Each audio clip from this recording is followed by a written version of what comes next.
Bonjour à tous. Alors, je vais faire une vidéo un peu plus courte que c'est la semaine dernière, parce que voilà, 23 minutes, ça va quand même, hein. Donc, je vais faire un truc assez court. La thématique, vous l'avez vu, c'est faire les choses par plaisir ou par devoir. Alors, je vais vous proposer 3 fleurs. Souvent, quand on fait des choses, eh ben, il y a quand même une intention derrière, hein. Quand on fait une action, encore une fois, il y a des fois de la nécessité à honorer ce à quoi on s'est engagé. Donc, ça fait un peu suite à la dernière vidéo de dimanche précédent. Et en même temps, des fois, on peut aussi manquer de plaisir dans ce qu'on fait, justement, par devoir. Alors le devoir, on avait évoqué Hawk, donc je repropose là. Hawk est la fleur vraiment de ce côté obligatoire, par devoir, mais aussi par responsabilité. C'est-à-dire que je suis quelqu'un de courageux, de noble, j'ai donné ma parole, je vais honorer ce que je dois faire. Donc il y a cette notion forcément de plaisir à l'intérieur, puisque c'est évidemment, les fleurs de bac, vous savez qu'il y a toujours cette notion d'équilibre, donc c'est pas mauvais en soi d'être hawk, mais c'est pas bon non plus. Le problème, c'est le manque d'équilibre entre les deux, entre ce qui est ok du hawk qui va lutter, s'acharner, c'est chouette dans une certaine mesure, en tout cas qui va pas lâcher l'affaire et dont les embûches ou tout ce qui doit se faire n'est pas un problème en soi, au contraire, hein, plus il y a des fois des difficultés, plus il dit ok c'est bon je suis là, tu peux compter sur moi. Donc c'est quand même vraiment des qualités. Mais le point de rupture, c'est justement, c'est le côté forcing et le côté lutte, je m'acharne et je n'écoute plus non plus mes besoins, ma priorité aussi de prendre soin de moi et d'arrêter et de ne pas aller dans la bascule du je vais en faire trop et je vais outrepasser mes capacités. Donc c'est toujours pareil, entre le devoir de faire les choses et le plaisir de pouvoir aussi le faire et de les honorer. Et après du devoir, en fait c'est tellement omniprésent que cette notion de plaisir, elle n'est plus là non plus parce qu'il y a la fatigue commence aussi à s'immiscer. Mais bon, on fait comme si tout est ok, enfin on fait comme si, en tout cas on n'écoute pas et on continue. Et voilà, le point de rupture justement de Hawk dans le côté limitant, c'est que d'un seul coup ça nous terrasse et c'est fini et il n'y a plus rien. Voilà. C'est toujours le travers des fleurs de bac qui sont dans cette notion de déséquilibre. Mais au départ, être dans cette notion de chaîne qui sait tenir bon et aller jusqu'au bout et d'être très endurant, d'être très capable, costaud, fort, sur lequel on peut compter, c'est quand même des super qualités. Mais attention, entre faire les choses par devoir et aussi après manquer de plaisir par rapport à ça, parce que quand le corps s'arrête, il n'y a plus de plaisir non plus, hein. Je voulais évoquer aussi la fleur Rockwater, donc pour ceux qui ne le savent pas, ça n'est pas une fleur, c'est de l'eau. Mais Bach a voulu intégrer la fleur qu'il a appelée donc l'eau de roche, un Rockwater, pour parler de ces personnes qui sont très préoccupées par les autres, mais dans cette notion d'attachement à vouloir faire les choses avec rigueur, avec dureté, avec rigidité, à son propre égard, c'est-à-dire que on va vouloir atteindre nos objectifs, alors par devoir ou par plaisir. Le problème, c'est qu'il y a cette notion de devoir que Rockwater va s'infliger, dans le sens où je dois faire les choses, mais pour montrer l'exemple aux autres. C'est-à-dire que je vais être dur, inflexible avec moi-même et des fois me donner des objectifs à atteindre ou j'allais dire un truc en anglais, donc je vais essayer de le dire en français, mais une petite liste aussi de tout ce que je dois faire et honorer, mais parce que j'exige de moi ces choses-là, alors que personne ne me le demande, hein, mais du coup c'est un devoir que je m'insuffle à moi-même, et du coup je peux paraître aussi dans ces moments-là, et c'est toujours le point de rupture, parce que avoir des idées arrêtées sur ce que l'on doit faire ou être, ça peut être de très belles vertus, très belles qualités, de très belles valeurs, mais le point de rupture chez Rockwater, ça va être aussi une forme de dureté et de rigidité qui va l'empêcher aussi de prendre du plaisir dans ce qu'il fait.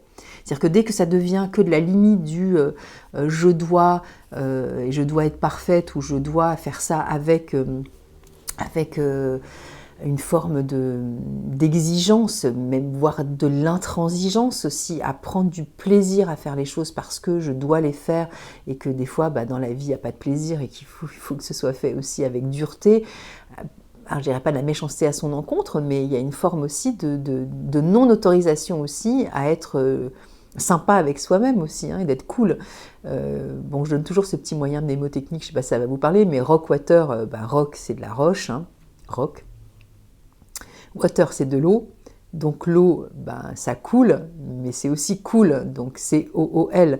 Et donc, dans cette notion d'être cool avec soi, on peut être exigeant, autoritaire avec soi, dans cette injonction qu'on va se donner pour atteindre ses objectifs, mais en même temps, on peut être cool aussi. C'est-à-dire qu'il y a des moments où il faut aussi se lâcher la bride. Parce que quand il n'y a plus de plaisir à atteindre ce qu'on a à faire, ou à être, il y a un truc qui ne va pas, quoi, en fait. Ça veut dire qu'il y a ce point de rupture qui fait qu'on est en déséquilibre. Et donc, voilà. Et enfin, je passe sur Santori. Santori, elle va parler de cette notion de devoir et donc de peu de plaisir aussi, parce qu'elle est dans le devoir du faire plaisir à l'autre. Et donc, par cette notion de je fais plaisir à l'autre, parce que c'est dans ma nature d'être gentil, d'être serviable, de vouloir absolument écouter les besoins des autres et les honorer, il y a cette forme de devoir d'une certaine façon aussi, de devoir être cette personne gentille qui va aider, soutenir, accompagner, être présent, sur lequel on peut aussi certainement compter aussi par gentillesse et par douceur aussi, par générosité, par compréhension, par écoute, par ce qu'on veut en fait.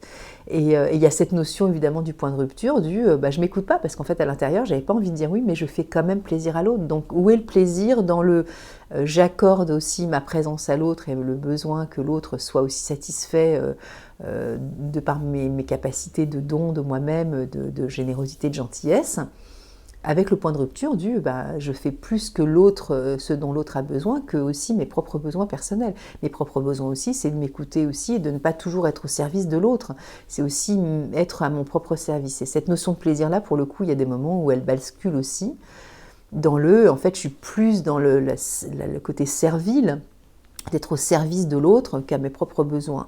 Et là, il y a un manque d'équilibre. C'est parce que, Santori, on sait qu'elle est aussi dans cette famille du groupe émotionnel de l'hypersensibilité aux influences et aux idées. Et du coup, elle est tellement sensible aux besoins des autres, à la qualité de vie de l'autre, à ses besoins propres, ça peut être des besoins corporels, ça peut être des besoins émotionnels, ça peut être des besoins de présence, ça peut être tout type de besoins, mais elle est vraiment dans cette écoute de l'autre.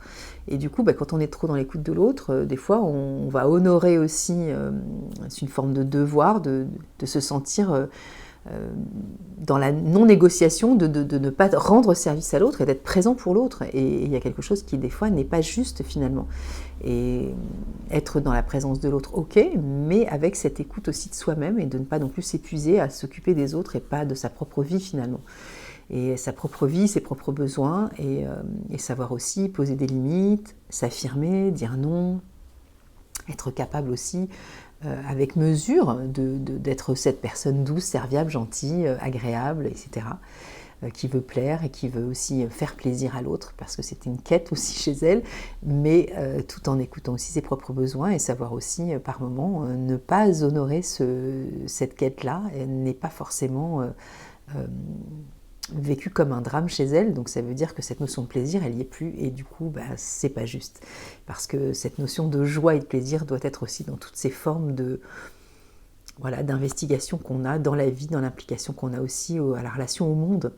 Et cette notion de joie doit toujours être présente. Donc dès que je suis trop haut, on est déséquilibre ou Rockwater ou Santori, ça peut parler aussi des parties de moi qui sont aussi des fois ténues et qui sont sur le point de bascule du là je vais trop loin, stop, justement je vais me servir en fleur de bac et je vais faire le nécessaire pour voir comment ça se rééquilibre tout doucement ou des fois de façon fulgurante aussi en fonction de chacun, en fonction de la situation évidemment, de ce que je dois pouvoir justement juguler entre cet état de trop ou de pas assez, et c'est ce qu'on appelle donc l'équilibre émotionnel tout simplement. Voilà, je vous souhaite un bon dimanche et je vous dis à la semaine prochaine.